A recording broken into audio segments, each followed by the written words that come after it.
That's my motto. I want to be the best chef I can be while still maintaining balance in my life, because otherwise it's just not worth it.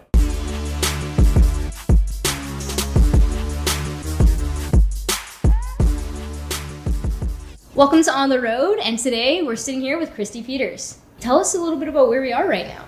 We are at my restaurant, Primal Pasta, here in Riversdale, Saskatoon, Saskatchewan.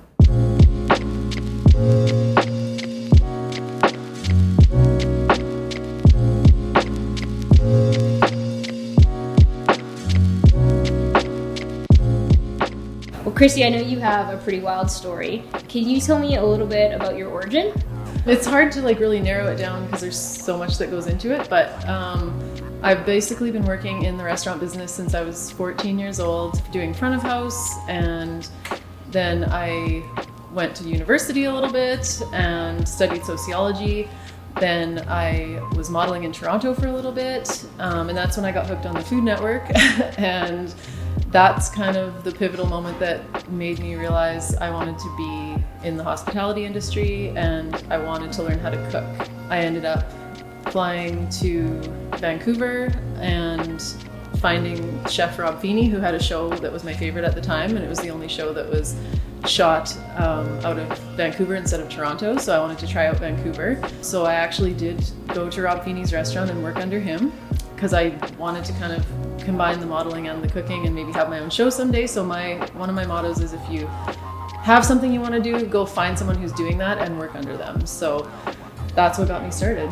Wow, that's really cool. Primal in Hollows was always well known for really interesting dishes. Can you tell me a little bit about your philosophy around cooking? Yeah, I just really wanted to create a restaurant atmosphere with both places that was very meaningful to me. We have a horticulturist on staff that grows vegetables directly for the restaurant in different garden plots throughout the city.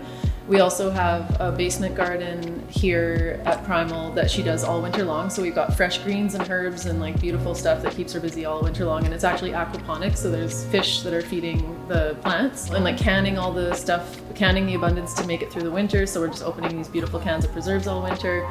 We're also doing whole animal butchery, so just bringing in whole animals and breaking them down and using every part of the animal.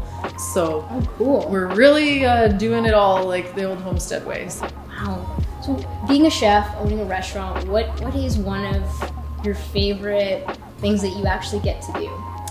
Some of my favorite parts of being a chef are getting to create new dishes and actually even getting to cook sometimes, because with owning the businesses, and it's very hard to actually find the time to do what I'm passionate about, but I do make sure I do find the time to do that. So you have a lot of experience. What would you say to someone just starting out who wants to get into the world of restaurants or being a chef? 100% find a chef you respect and love and go offer to work for them for free, because it's better to work for free than to pay for school. Eventually they will start paying you if you're good, and if you're not good, maybe you're not meant for the industry, and then you get to find out without spending a dime. And then for people who want to own their own restaurant, I would say definitely, like I said before, start small. Don't put too much money into it off the start. Use what you have and build from there. Owning a restaurant, there's so many moving pieces. How do you avoid burnout? That has been part of my philosophy since the day I started cooking. I used to read a bunch of biographies about chefs, and all of them, all the top chefs in the world, had zero work-life balance. And it was such a huge lesson to me, reading all of that. And it's if you want to be the absolute best, you have to give everything. And that's not something I'm willing to give. I want to be the best, I want to be world-renowned, but I want to do that while still maintaining balance in my life has always been my motto. So that's my motto. I want to be the best chef I can be while still maintaining balance in my life, because otherwise it's just not worth it. One question I ask everybody, it's my favorite question. If you had unlimited resources and you knew you couldn't fail, what would you do? Oh my God, that is seriously the craziest question you could ever ask, because I live my life knowing that I don't have unlimited resources, and that's the craziest part. I've never even let myself go there. I would probably become the next Martha Stewart.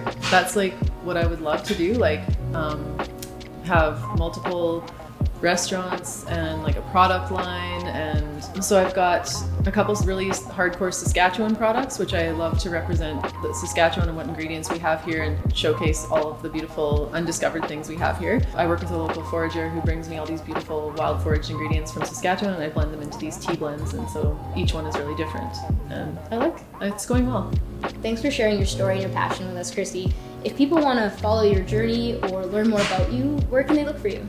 I'm a big Instagram person, so my Instagram is Crust in the Kitchen, and then there's also Primal Pasta on Instagram as well, so you can find out about that. Awesome. Well, thanks again, and we'll see you on the road. Amazing. Thanks for having me.